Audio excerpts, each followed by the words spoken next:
Hi there, this is Ron again with My Backyard, and I'm out here at Stavis Bay near Seabeck, Washington, and today we're going to show you a little bit about digging clams, steaming clams, and making clam chowder. So I'm going to get booted up and we'll get started. I've got my shovel, I've got a 3-pound rake, and I have my clam container.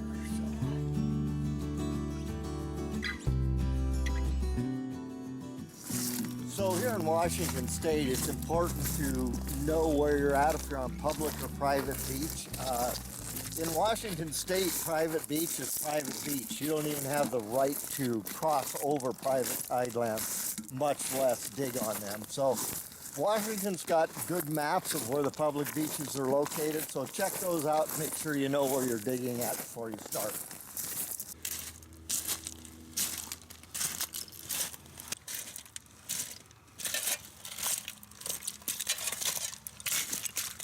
So we'll give it a whirl in here. Right now I'm after a species of clams called Manila Clams, by far my favorite to eat on the beach. So for these I'm just going to use a little 3-prong garden rake.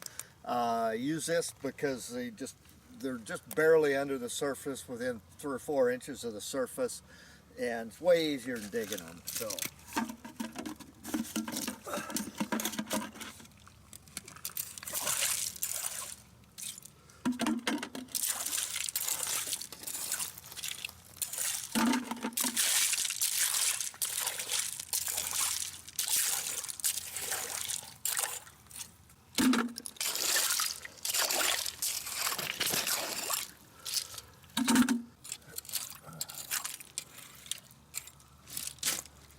A real red hot spot I got. I might move it a little bit.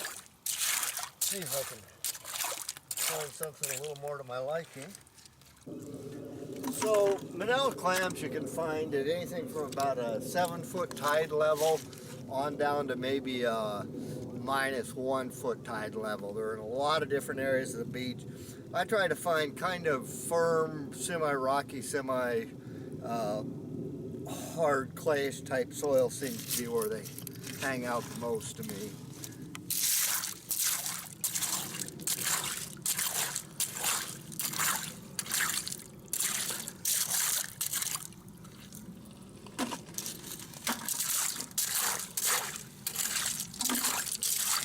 So when I'm looking for these, if I'm not getting 1 or 2 clams per rake full, I'll just move and scratch around in a slightly different spot. Okay, like I said earlier, said we're digging on private beach. On private beach in the state of Washington, if you're the beach owner or immediate family, there's no limits, there's no license required or anything else.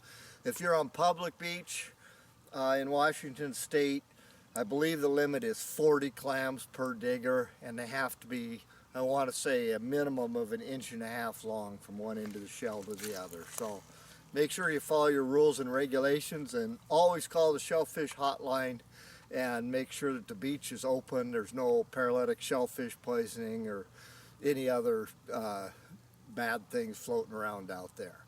Washington State's got an excellent website that makes it real easy to check that out.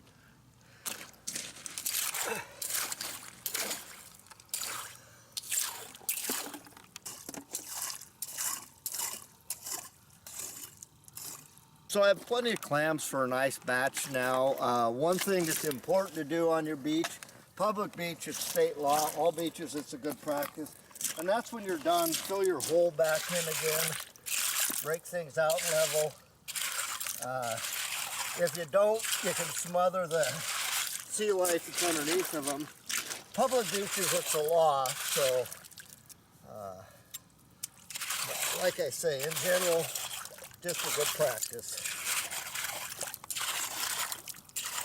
This species I just dug is what we call Manila clams. I'm going to try to dig a couple of the other main species we get, which is native little neck and what we call buttered clams here. A little different technique and a little different clam, and I'll explain to you the differences later. I'm going to see if I can't find some buttered clams now. There might be a few native little necks mixed in. I'm much further down the beach, another foot or two lower in tide elevation than when I was digging Manilas. So and butter clams are deeper, and so I use a shovel.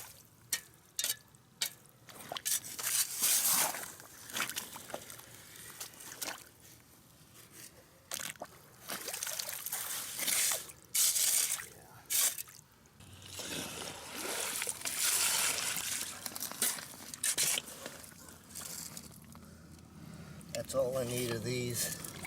All right, there's the other species I was looking for. These are called native little necks, and I'll show you the difference in the three species when we get up and start cleaning things off. So.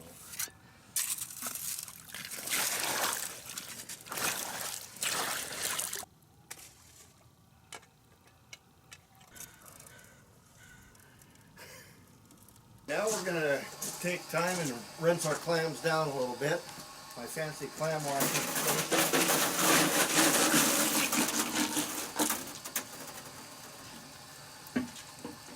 First thing I'm going to do is do a real quick sort for the different species I've got here.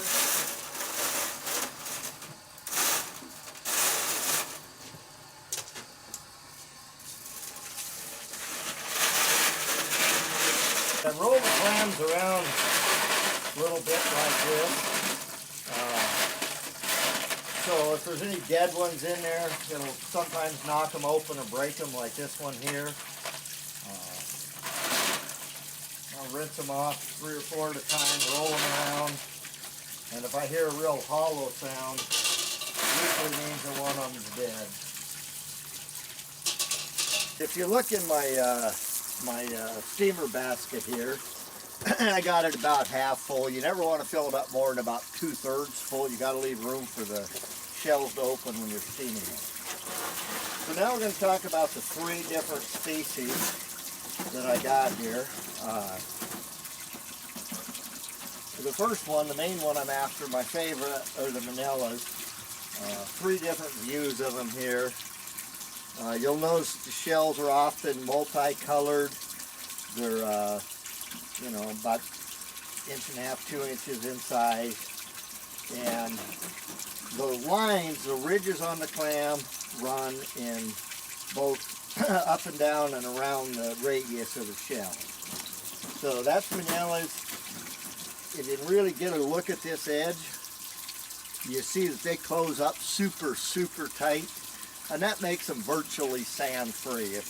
I just never have an issue with sand in these. I don't need to let them spit or anything else. Just make sure you don't have any dead ones in the batch. So my next one that I'll use for chowder is called the native little neck. They're pretty well just plain white.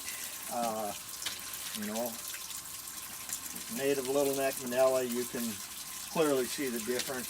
The lines on the native little neck run in both directions just like the Manilas, but if you look, you'll notice that these don't close up quite as tight as the Manilas do. So you can sometimes end up with a little bit of sand in them. I don't have much of a problem with these either.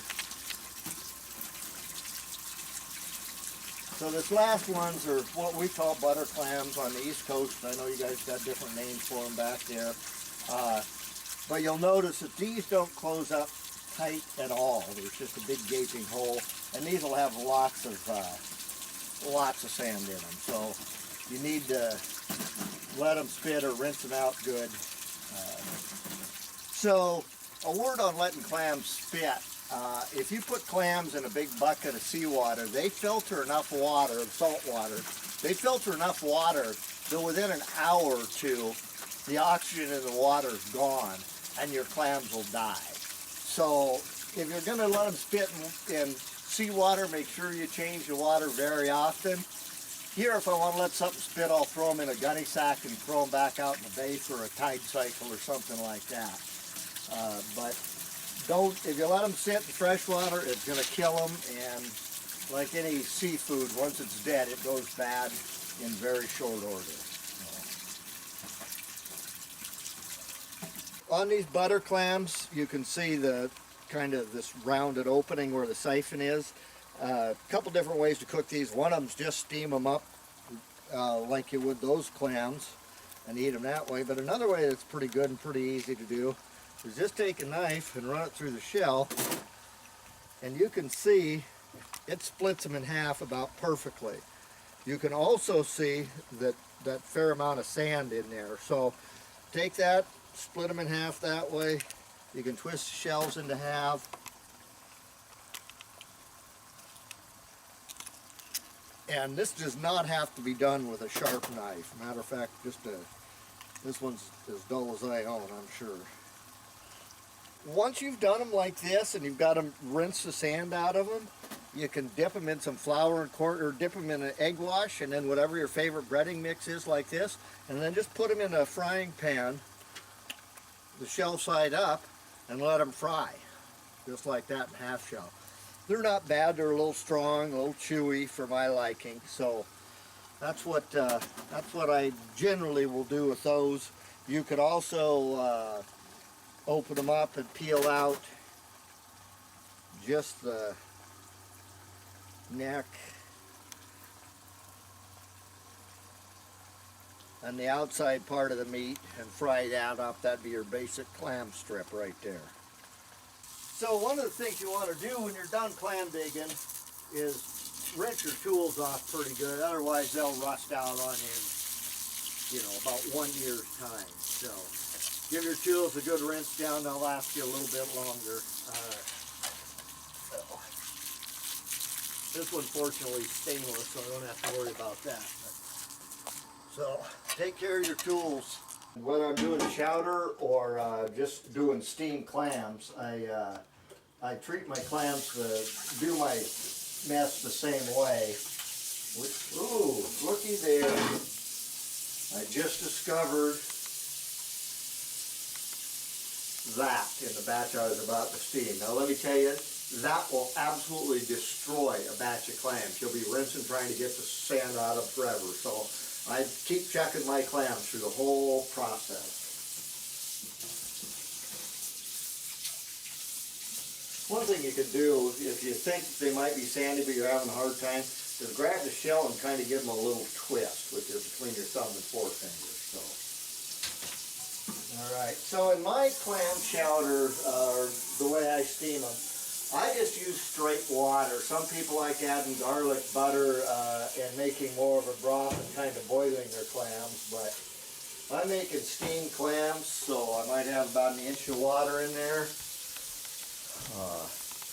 Get it over here on the stove, burner on high. I'm going to give my clam one more rattle just to see if I hear anything that sounds bad. I'm going to pronounce them ready to go. And onto the stove, burner on high.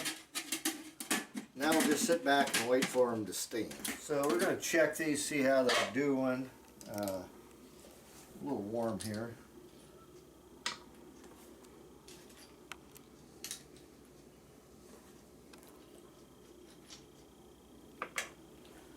So what I'm looking for is I don't want them to be slimy, and they should almost just fall out of the shell. Some of them will fall out of the shell. So that's what I'm looking for. These are done, so I'm going to take them off of the heat. Just add these two back into the pot.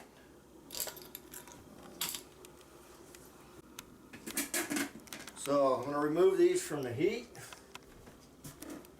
I'm going to take the steamer basket out.